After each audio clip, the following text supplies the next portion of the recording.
Today on Sand Custom Gruvas.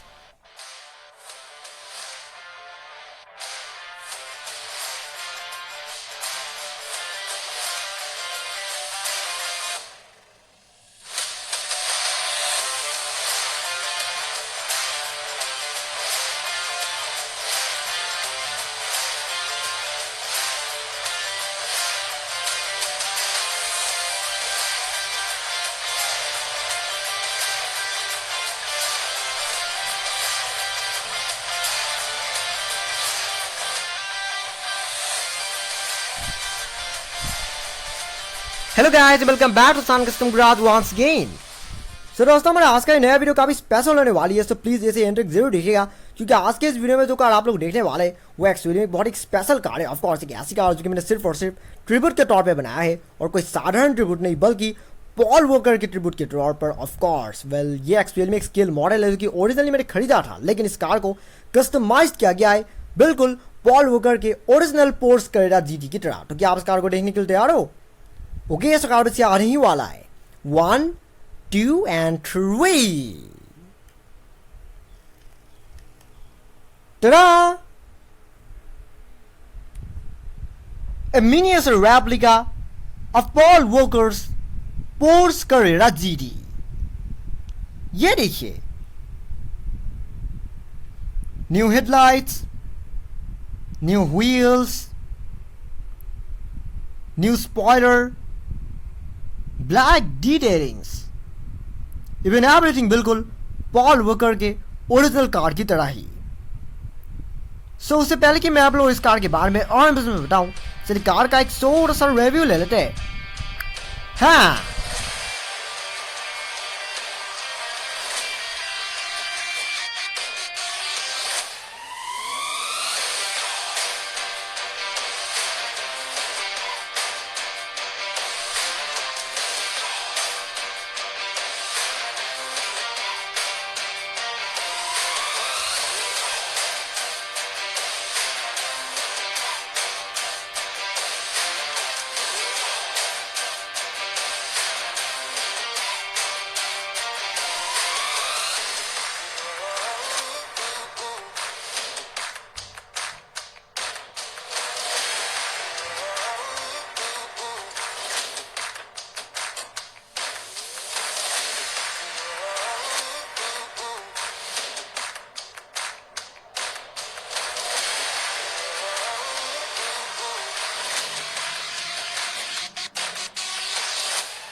सो ये car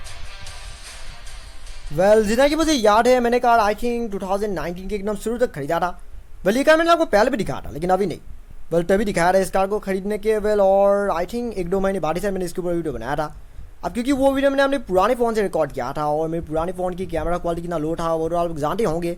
सो इसलिए मैंने कार के ऊपर एक और ब्रांड न्यू वीडियो बनाने की सोचा, ताकि कार की जो मॉडिफिकेशन है वो आप बिल्कुल क्लियरली देख सके और बिल्कुल स्मूथली देख सके। सो इस कार को बहुत ही सिंपल स्टाइल में कस्टमाइज किया गया। इस कार में कुछ भी हैवी मॉडिफिकेशन डन नहीं हुआ है, क्योंकि कार पहले से ही रेड कलर का था, और ये बहुत ये कार काफ़ी बहुत पॉल वॉकर के ओरिजिनल कार की तरह ओरिजिनल ही दिखता था। लेकिन अब क्योंकि पॉल वॉकर की जो ओरिजिनल कार था, वैसे भी वो उनका पर्सनल कार था, वही कार जिसमें उनका डेथ भी हुआ था, और सिर्फ वही नहीं बल्कि उनके दोस्त का भी डेथ हुआ था, 2013 में हुआ था। अब क्योंकि वो उनका पर्सनल कार था, सो इसलिए उस कार की कोई भी एक्चुअल स्किल मॉडल कहीं भी मिलता नहीं है, और इसलिए मैंने एक नॉर्मल रेड कलर की कैरेटा जीटी को बिल्कुल उनके कार की तरह कस्टमाइज कर दिया, ताकि ये देखने में बिल्कुल उनके ओरिजिनल कार की तरह दिखे, और रिजल्ट आप लोगों के सामने है। सो फाइनली बात होता है आपको कार के सारे मॉडिफिकेशन के बारे में बताने का कि इस कार में एक्चुअली क्या क्या चेंजेस डन हुआ है। तो सबसे पहले बारी आती है कार की फ्रंट एंड की। अगर फ्रंट एंड की बात करें तो जैसे कि अभी मैंने कहा कि इस कार को बहुत ही सिंपल स्टाइल में कस्टमाइज किया गया है। सामने बस आप लोगों को यहाँ हेडलाइन में थोड़ी सी डिटेल नजर आएगा। जब मैंने कार खरीदा रहा था, अब इसकी हेडलाइट की जो अंदर वाला हिस्सा था वो पूरा ब्लैक था, और पूरा ब्लैक होने की वजह से मुझे कुछ खास ठीक नहीं जैसा नहीं लग रहा था। कि जो हेडलाइट का जो डिज़ाइन है वो थोड़ी बहुत अनरियलिस्टिक सा लग रहा था, और इसलिए मैंने ऑलरेडी क्रोम प्लेटिंग कर दिया, और क्रोम प्लेटिंग करने की वजह से अब हेडलाइट की जो डिज़ाइन है वो पहले से ज़्यादा बेटर दिख रही है और ज़्यादा रियलिस्टिक दिख रही है। और अगर लोअर ग्रिल की बात करें तो लोअर ग्रिल को भी डिटेल कर दिया गया है, वेल ये तो ओरिजिनली वैसे ब्लैक ही था, लेकिन हाँ डिटेलिंग कुछ खास स्मूथ नहीं था। वैसे भी इन स्केल मॉडल्स में डिटेलिंग कुछ खास स्मूथ नहीं होती है। डिटेलिंग मतलब जो पेंटिंग वगैरह होती है वो इधर उधर होता है, और इसलिए मैंने डिटेलिंग को थोड़ा सा स्मूथ कर दिया। मैंने ग्रिल में एक्स्ट्रा पेंटिंग कर दिया, और एक्स्ट्रा पेंट करने की वजह से अब ग्रिल की जो शेप है वो ज़्यादा करेक्ट हो गया और ज़्यादा रियलिस्टिक हो गया। अब क्योंकि ये एक अनऑफिशियल मॉडल है, यानी कि ऑफिशियली लाइसेंस स्पोर्ट्स मॉडल नहीं है, और ऑफिशियली लाइसेंस स्पोर्ट्स मॉडल ना होने की वजह से इसमें कहीं भी कोई पोर्शे की कोई लोगो भी नहीं था, इवन कोई डिगल्स वगैरह कुछ भी नहीं था। लेकिन मैंने इस सामने एक पोर्श की एक लोगो भी फिट कर दिया। ये लोगो कुछ खास ठीक नहीं है, और बाद में मैं इसे बदल के कोई एक्यूरेट सी पोर्श लोगो लगाने की सोच रहा हूँ, लेकिन अभी नहीं, वो आने वाले फ्यूचर में होगा। सो नेक्स्ट बारी आती है कार की साइड प्रोफाइल की। अगर साइड प्रोफाइल की बात करें तो साइड प्रोफाइल में मैं सबसे पहले कार के व्हील्स के बारे में बताना चाहूँगा। ऑफकोर्स सो ये व्हील्स जो आप लोग देख रहे हैं ये कार के ओरिजिनल व्हील्स नहीं है, भले इस कार में ओरिजिनल जो व्हील्स आया था वो क्रोम था। अब क्योंकि पॉल वॉकर के ओरिजिनल करेगा जीटी का व्हील्स ब्लैक कलर का था, और इसलिए मैंने ओरिजिनल व्हील्स को बदल के ये नया व्हील्स फिट कर दिया। सो व्हील्स का क्वालिटी कुछ खास ठीक नहीं है, और ये काफ़ी बहुत थोड़ी सी चीप क्वालिटी की व्हील्स है। मैं बाद में इन्हें बदल के इनमें कोई अच्छी क्वालिटी की व्हील्स लगाने की सोच रहा हूँ, लेकिन अभी नहीं, वो आने वाले फ्यूचर में होगा। और सच कहूँ तो ये व्हील्स भी एक्चुअली में ओरिजिनली ब्लैक नहीं था, ये भी ओरिजिनली क्रोम ही था। इन्हें भी बाद में पेंट कर दिया गया है। सो पेंटिंग का काम क्योंकि 2019 में डन हो गया था, और इसीलिए पेंटिंग थोड़ी बहुत यहाँ से कॉर्नर से निकल ही गया है। मैं बाद में व्हील्स को फिर से पेंट करने की सोच रहा हूँ। वेल वो भी आने वाले फ्यूचर में ही होगा। और अगर साइड मिरर की बात करें तो साइड मिरर को भी पेंट कर दिया गया है।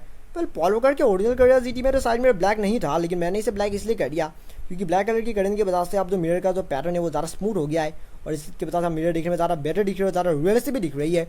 सो नेक्स्ट बारी आती है कार की रियर एंड की। अगर रियर एंड की बात करें तो सबसे पहले मैं इस स्पॉइलर के बारे में बताना चाहूँगा। सो वैसे तो पॉल वॉकर के ओरिजिनल करेगा जीटी में स्पॉइलर तो ब्लैक कलर का नहीं था, पर मैंने इसे ब्लैक इसलिए कर दिया क्योंकि कुछ चीज़ें मैंने कार में कुछ अपनी पर्सनल टच भी दिया है, क्योंकि पर्सनल टच देने की वजह से अब कार जो देखने में पहले से ज़्यादा बेटर दिख रही है और ज़्यादा यूनिक दिख रही है। मैंने इसे ब्लैक कलर में पूरी तरह से पेंट कर दिया है, और पेंटिंग कुछ खास स्मूथ तो नहीं है, लेकिन एटलीस्ट आप इसकी वजह से स्पॉइलर पहले से थोड़ी बहुत बेटर दिख रही है और ज़्यादा रियलिस्टिक भी दिख रही है। और अगर टेल लाइट्स की बात करें तो टेल लाइट्स को भी पेंट कर दिया गया है। सो क्योंकि इसकी ये कार वैसे भी रेड कलर की है, और रेड कलर की वजह से वेल जो ओरिजिनल जो टेल लाइट्स की जो फिनिश था वो कुछ खास अच्छी तरह से नज़र नहीं आ रहा था, और इसलिए मैंने टेल लाइट्स को फिर से पेंट कर दिया। और फिर से पेंट कर देने की वजह से आप टेल लाइट्स का जो डिज़ाइन है अब वो थोड़ा सा मतलब अच्छी तरह से क्लियरली नज़र आ रहा है, क्योंकि अब जो टेल लाइट्स वाला जो पैटर्न है वो थोड़ा सा डार्क हो गया है। लेकिन पहले ये पूरा बॉडी के साथ एकदम सेम रेड कलर का था, और इसकी वजह से कार को खास ठीक नहीं दिख रहा था, और इसलिए मैंने वेल टेल लाइट्स को फिर से पेंट कर दिया। अगर नीचे के हिस्से की बात करें तो नीचे के हिस्से को भी पेंट कर दिया गया है, ये देख सकते हैं आप, इसे भी पेंट किया गया है। और ये जो पोर्ट्स की जो लाइसेंस प्लेट है ये भी बाद में लगाया गया है, क्योंकि ओरिजिनली जब मैंने कार खरीदा था तो इसमें कुछ भी ऐसा नहीं था। ये वाला हिस्सा पूरा रेड कलर का था, और पूरा रेड कलर के होने की वजह से ये कुछ खास ठीक नहीं दिख रहा था, और इसलिए मैंने इसे ब्लैक कलर में पेंट कर दिया, और इस हैंडमेड पोर्ट्स लाइसेंस प्लेट को भी फिट कर दिया।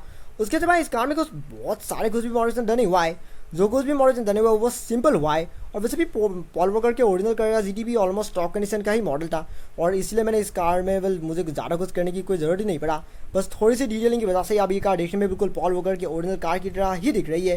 इवन अगर आप इस कार को इस तरह से देख रहे हो ऐसा लग रहा है कि मानो ये एक्चुअली में ओरिजिनल कार ही है, जैसे अभी मैं हाथ में ले रहा हूँ, बिल्कुल वैसा दिख रहा है। और ये चीज़ मैं ये कहना कह सकता हूँ कि पूरे दुनिया पर ढूंढने पर भी आप लोगों की प्रॉपरली डिटेल की गई पॉल वॉकर की पोर्ट्स करेगा जीटी का एक रेप्लिका और कहीं में भी देखने को नहीं मिलेगा।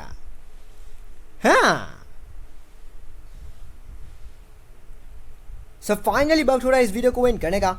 मैं उम्मीद करता हूँ कि आप लोग ये मॉडिफिकेशन पसंद आया होगा, क्योंकि इस तरह की चीज़ें जैसे कि हमेशा कहता हूँ कि बल देखने में आसान लगता है, लेकिन जो बना ये सब काम करा है सिर्फ उन्हें समझ में आता है कि सब कितना मुश्किल है। इतनी छोटी छोटी इससे को इस तरह से पेंट करना, डिटेलिंग करना, ये सब रिप्लेसमेंट करना, ये सब काफ़ी मुश्किल काम है ना। सो प्लीज़ मेरे काम को रेस्पेक्ट कीजिएगा, और अगर आपको ये वीडियो सब में पसंद आया they don't forget to like, comment, share and subscribe to my channel, and also click the bell icon so you will get notifications of every new video. Thank you very much for watching my video, and have a nice day.